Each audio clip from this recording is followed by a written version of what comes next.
Good morning, students. Welcome to economics class.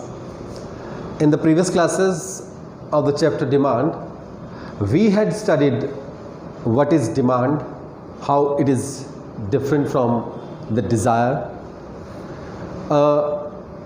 what is demand function, what factors affect demand, what factors change demand.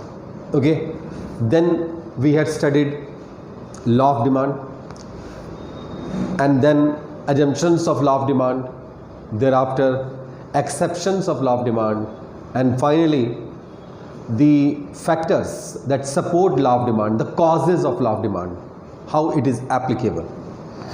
Thereafter there was change in demand chapter point, means there was price and factors other than price. You might have noticed there was shift in demand curve due to factors other than price, and there was movement along the demand curve due to price only. Okay. Now in this chapter we are going to study elasticity of demand. What is elasticity of demand? Elasticity means changeability. आप लोगों ने elastic देखा ही होगा, उसको कितना खींचा जा सकता है. सेम वे डिमांड कितनी चेंज हो जाती है प्राइस के चेंज की वजह से.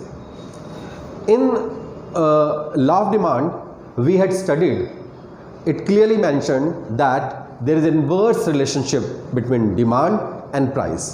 When price falls demand rises, when price rises demand falls. But how much? In this chapter we are going to measure this change. Okay, कितना चेंज होगा प्राइस के चेंज होने से डिमांड के अंदर. ओके, सो यहाँ कुछ पॉइंट्स लिखे मैंने. Elasticity means changeability.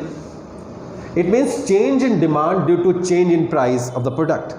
Okay, law of demand clearly says that with the change in price demand also changes. But which ratio, in which ratio, how much, in which proportion? This is what we are going to study in elasticity of demand. So elasticity of demand is the measurement, ED is the short form, elasticity of demand, is the measurement of this ratio of change in demand due to change in price. Clear? इसको मैं ऐसे भी समझूं कि मुझे पता होना चाहिए जब भी मैं अपनी फर्म, अपने प्रोडक्ट, अपनी सर्विस के प्राइस की डिसीजन लेने वाला हूँ.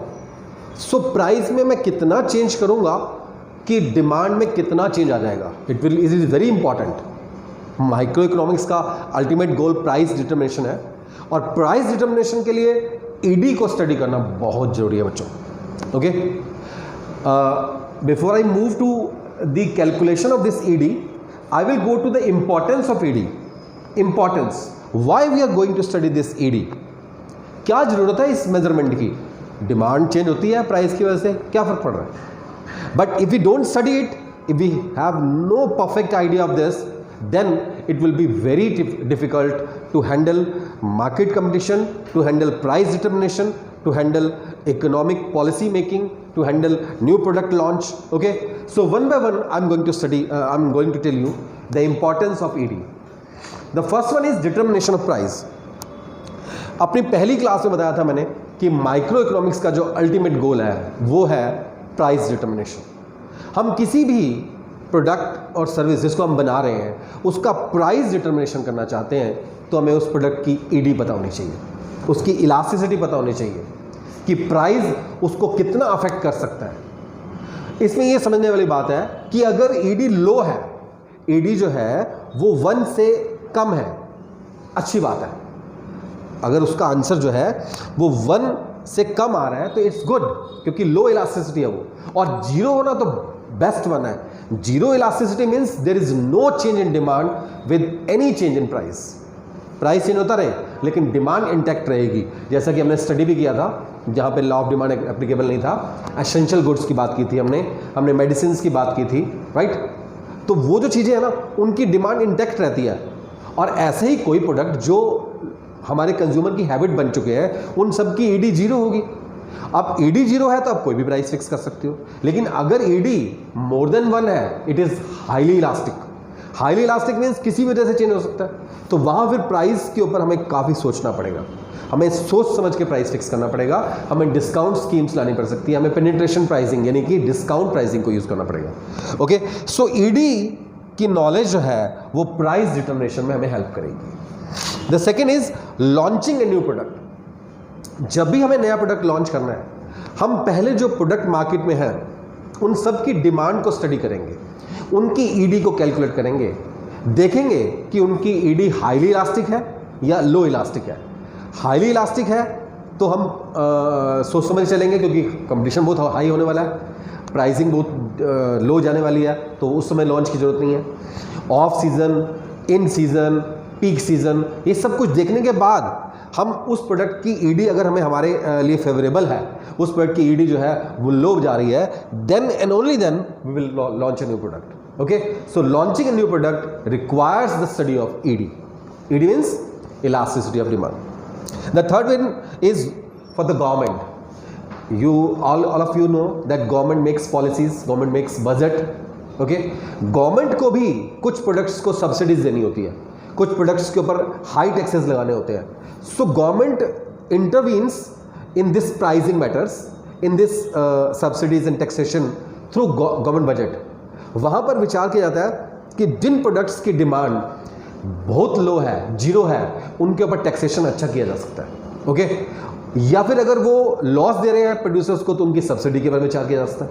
ओके, एंड अगर प्रोडक्ट की जो आपकी ईडी है वो हाई है, देन वहाँ पर हमें जो है सब्सिडीज़ के बारे में प्रोडक्ट प्रोड्यूसर्स देने के बारे में सोचना पड़ता है। ओके, तो गवर्नमेंट अपनी कोई भी इकोनॉमिक पॉलिसीज लेगी, वो अपने उस सर्विस, उस प्रोडक्ट, उसकी डिमांड के बारे में सोच के करेगी। जैसे गवर्नमेंट ने एक स्कूल बनाना है, गवर्नमेंट ने एक कॉलेज बनाना है, गवर्नमेंट ने हॉस्पिटल बनाना है, तो किसकी कितनी रिक्वायरमेंट है, उसकी ईडी कितनी है, उसकी इलास्टिसिटी ऑफ डिमांड कितनी है, वो सब देखकर गवर्नमेंट डिसीजन लेती है।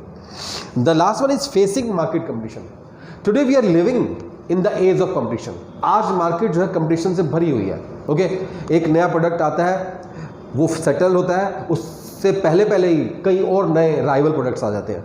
सो ऐसे में हमें अपने प्रोडक्ट की ईडी को स्टडी करना बहुत जरूरी है।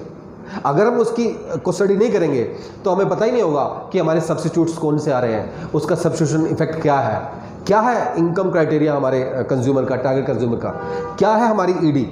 इन सबको स्टडी करके अगर हमें लगता है कि हमारी प्रोडक्ट की ईडी लो जा रही है, 0 है, तो हम निश्चिंत रह सकते हैं। लेकिन अगर वो हाईली वोलेटाइल हो रही है, हाई इलास्टिक हो रही है, तब हमें कुछ स्टेप्स लेने पड़ सकते हैं। तो उसके लिए भी कंपटीशन को मैच करके कंपटीशन में स्टे करना, उसको विन ओवर करना, इन सब में ईडी हेल्प करती है। होप आपको बात समझ आ रही होगी कि ईडी की बहुत इंपॉर्टेंस है। ईडी की इंपॉर्टेंस समझने के बाद आइए हम समझते हैं इसके मेजरमेंट के बारे में। मेजरमेंट के लिए मैंने बताया आपको, हमारे पास फॉर्मूला है परसेंटेज मेथड, जो हमारे कोर्स में है, उसको हम ढंग से समझ लेंगे। क्या है वो? ED, elastic demand, is equal to percentage change in demand upon percentage change in price.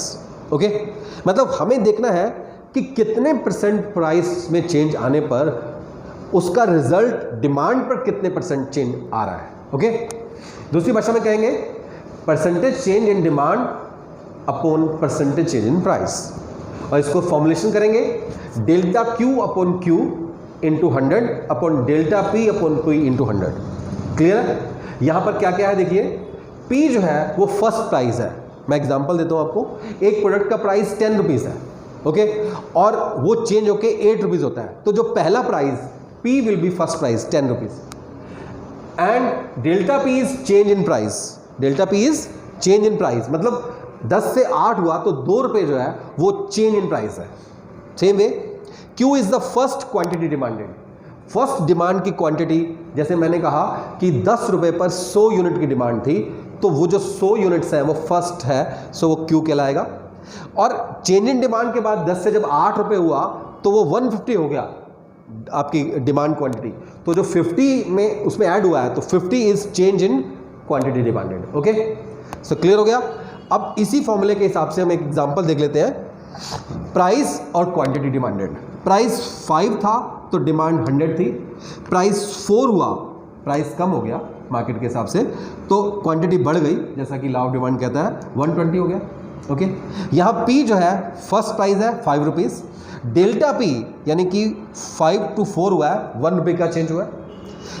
Quantity demanded जो फर्स्ट थी वो 100 थी, जब प्राइस कम हुआ तो 120 हुई, यानी कि 20 उसमें इंक्रीज हुआ, तो चेंज इन डिमांड कितना हो गया 20। इसी फॉर्मूले में रखते हैं, 20 is change in demand and 100 is the first demand, upon करके 100 से मल्टीप्लाई किया। Same way change in price 1 था, फर्स्ट प्राइस 5 था, ये किया, ये कैलकुलेट करते हुए 1 आ गया answer. So ED is unit elastic. Unit elastic जो है एक स्टेबिलिटी को शो करता है, प्रोडक्ट मार्केट में एस्टेब्लिश्ड है, ठीक ठाक है, कोई दिक्कत नहीं है। ओके, आगे बढ़ते हैं हम।